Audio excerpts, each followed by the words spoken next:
Yes, somo hili hapo. Tumeingia kwenye Excel. Baada ya muda tumekuletea ni Excel. Lakini tupo advance. Ndio nini? Kama hujui basic hata herufi katika Excel, ingia hapo chini kuna linki. Mwambie nataka nisome Excel. Nenda kwenye upande wa masomo yetu, fungua kule jaza fomu, mwambie nataka Excel. Hapa ni wanafunzi ambao au ni watu ambao tayari wako juu katika Excel. Yaani wanajua kuichezea vizuri. Tunasoma nini? Kuna kitu kinaitwa sum, kuna kitu kinaitwa sum f na kuna kitu kinaitwa sum product. Ndugu wa moja hao, ila wanatofautiana kidogo. Njoo tuangalie kazi yake. Sum tumeisoma kawaida. Katika masomo ya basic tutasoma sum nini? Sum nataka nifanye jumlisha vikorokoro vyote nijue hii zote ni sawa na gharama shilingi. Nitaika hapa, nitamwambia sum, hata nikusanyia nikimwambia enter, hata naambia bwana hivi vitu vyote vilivyokuwa hapa ni sawa na 1,19,700. Hii ni sum. Kwa somo la sum ni jepesi na linafundishwa kwenye masomo ya basic. Sio sehemu yetu. Njoo tuchukue kitu kinaitwa sum if. Sum if ni nini? Sum if katika somo la programming maana yake ni sheria inatengeneza sharti. Yaani kama mtumiaji wa kompyuta anaitwa fulani, basi fanya fulani, fanya kitu fulani. Kama sio fulani, basi zima kompyuta yenyewe. Hiyo tunaita if. Kitu kinachotumika katika upande wa masharti. Sasa twende katika masomo ya kawaida. Sasa tuje hapa katika somo letu la Excel, sum if inafanya vipi? Njoo tuione. Ni hivi, unaiambia Excel nikusanyie vitu fulani kwa sharti fulani. Yaani kwa mfano, mimi na bidhaa hapa zaidi ya moja, labda una bidhaa kibao, bosi supermarket, sijui nini, bosi wako kaja kukwambia bwana, nionyeshe siku ya leo chumvi kama chumvi umeuza shilingi ngapi? Unataka upige hesabu utoe chumvi peke yake ni shilingi ngapi? Unga umeuza shilingi ngapi? Sukari shilingi ngapi? Njoo tuangalie unafanyaje. Hapo utatumia kitu kinaitwa sum if. Ukitumia sum ya kawaida itakupa tabu, utakusanya huku utaenda huku. Mfano wateja walikuwa wengi, amenunua huyu amekuja akanunua, yule mwingine akaja akanunua, mwingine akaja akanunua, mwingine, supermarket tunakuja tofauti. Na hujapangilia mfumo wa vitu vyote kwenda sehemu moja, maana yake utapata tabu. Sasa njoo tuangalie sum if inaturahisishia vipi jambo hilo. Nitaweka sawa yangu hapa. Nitaambia sum if.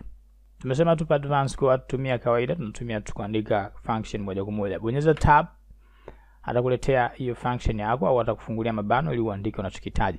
Katika upande wa function hii, upande wa sum if tunatumia vitu vitatu.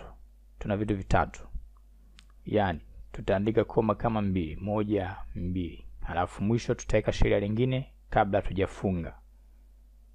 Kama utasahau kumbuka hii sheria. Nyepesi tu. Hapa utaweka sharti na hapo utaweka kitu na hapo utaweka kitu. Kitu cha mwanzo ni hapa. Hapa ni nini? Kitu cha mwanzo kabisa, sharti lako liko sehemu gani? Linapatikana wapi? Kwa mfano mimi sharti langu nataka niambie unga umeuzwa shilingi ngapi hapa. Gharama ya unga yote ima hapa ni sawa na shilingi ngapi? Ambapo haya ni mahesabu jumla. Hii ni VLOOKUP. Tumesema somo basic, jaza form hapo chini.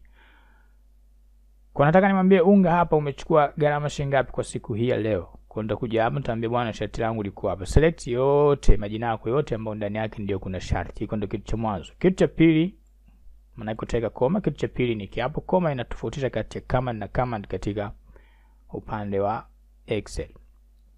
Au kati ya range na range. Sehemu ya pili ni sharti lako ni nini? Yaani neno gani unalikusudia kuwa ndo sharti. Kwa hiyo utaandika kama ni unga utaandika hapo unga. Kama utapata tabu utofia kwa kupotea, njoo hapo bonyeza unga. Pap.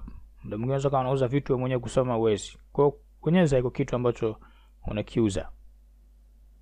Mwisho ni nini? Sehemu ya mwisho anakuambia ni kujumlishia mahesabu gani. Yaani hapo kuna moja, hapo kuna minamba, hapo kuna minamba. Unakusudia wapi? Nichukue wapi mahesabu hayo? Kwa utachagua sehemu ambayo unakusudia kama ni hapa au hapa. Mimi nataka hapa kwa sababu ndio sehemu jumla, anaambie chumvi ile umeuzwa shilingi ngapi, unga umeuzwa shilingi ngapi. Usisahau unga bei yake hapa ni 1,500 kwa kilo moja. Unga ni 1,500 kwa kilo moja. Kwa hapa ana kilo 3 na hapa ana kilo 10. Ambapo hapo umeuzwa unga kwa kilo 10,000. Yaani maana yake umepanda bei ghafla. Umekuwa kama dhahabu. Okay, sasa nataka nijue hapa mwisho shilingi ngapi. Njoo hapa select yote na yenyewe. Maana kama hesabu yetu sehemu ya mwanzo na ya pili una select range zote. Ama sehemu ya pili unachagua tu sharti. Bonyeza enter kwa sababu ushafunga. Pap. Atakwambia unga peke yake umeuzwa shilingi hizi hapo. 1,04,500. Ukipiga hesabu ya kawaida utakuta ni hivyo. Hapa kuna hii ni 1,400 hapa unga. kilo 3 1400 kwa sababu kilo 1500 na hapa kilo 10,000. Kwa unga hapa itakuwa ni 1,100, 1,100 na 14,500. Hii ni sum F. Simple.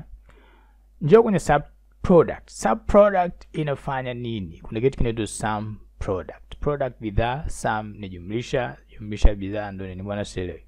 Njoo tuangalie. Kwa mfano, hapa mimi nina mahesabu ya aina mbili. Sum product inafanya kazi, inajumlisha na kumarisha. Kiswahili kipya. Inafanya mahesabu ya kujumlisha lakini pia inafanya mahesabu ya mara kwa wakati mmoja. Utajua mwenyewe unaongeaje Kiswahili chako. Manake kwa mfano hapa mimi nina idadi ya bidhaa. Hii ni sehemu ya idadi, umeona? Nilificha. Hii ni idadi ya bidhaa na hii ni bei. Manake hii 300 itapigwa mara ya idadi hii ili nipande jibu hili. Mahesabu nilopiga hapa ni mawili. Hii mara hii, hii mara hii. Mwisho mahesabu ya kawaida nikipiga jumlisha na mara, maana itabidi mwisho nifanye toto hapa ya kawaida ambapo itakuwa ni toto ya nini? Ya sum. Ili kupata hii yote ni sawa na shilingi ngapi ambayo ni mauzo ya leo. Ataniambia hapa ni shilingi ngapi? 1,19,700 mauzo ya siku ya leo. Mimi nataka nipige mahesabu haya yote pasina mzunguko huu. Nitafanyaje? Nitatumia kitu kinaitwa sub product. Kivipi? Kinaitwa sum product. Andika sawa sawa. Andika sum, andika p ili neno product, bonyeza tab ili function ifunguke. Hapa kuna sehemu mbili, tusio nyingi, simple. Hakuna cha kupata tab. Sehemu ya mwanzo, namba ya mwanzo ambayo nataka kuikusudia, ambayo ni ya mara au ya jumlisha, utajua mwenyewe ni namba ya mwanzo. Ambapo mimi kwa hapa ni hiyo na hiyo. Na sehemu ya pili ni namba ya pili ambayo unaipigia mahesabu ya mara. Kwa sehemu ya mwanzo mahesabu ya jumlisha au mara, na sehemu ya pili mahesabu ya mara au jumlisha. Yaani maana hapa una namba ya jumlisha na namba za mara. Kwa hiyo utaselect namba zako za jumlisha, sehemu ya pili utaselect namba zako za nini? Za mara. Mimi nataka nipigie mahesabu haya mara mahesabu haya. Funga. Sio lazima unaweza kubonyeza enter akakufungia, mwambie okay. Atakuletea mahesabu yale yale. 1,000,000 kama hata mahesabu yenye pesa magumu kwako, wewe hesabu tu hii moja na hii moja, hii moja na hii moja, hii 9 na hii 9, hii 7 na hii 7, 0 na 0, 0 na 0 kama namba ya simu, maana yake iko sawa. Unajua katika basic watu wamesoma nini? Hii yote hii ni VLOOKUP, wameisoma hii. Maana yake hapo ukibadilisha labda ukaandika 7, utakuta huku pesa imegawanyika, imezidi, umeona? Kuna jumla pia huku imezidi. Kafanyaje?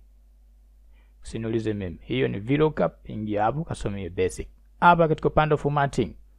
Siji mshahara umeshuka, umepanda, umefanyaje, mambo uchumi, sivyo kwa gani? Njoo hapa. Amefaulu, amefeli, vitu vyote viko hapa. Mambo ya grade sijui A, C, nani kafanyaje? Zote zimesomwa hapa. Na ukuta ukapata sijui A. Maana yake hapa kama itakuja ukampunguzia mtu hapa baadhi ya namba, utakuta mahesabu huko yamechange. Mimi nitamfutia huyu mara 2. Utakuta hapa mkua D kutokana na marks zake zimeshuka. Hiyo yote ni basic unajua. Okay. Haya ni mahesabu mengine katika upande wa mauzo. Ambapo hapa ilikuwa ni mfumo mtu akilipa pesa change inatolewa moja kwa moja.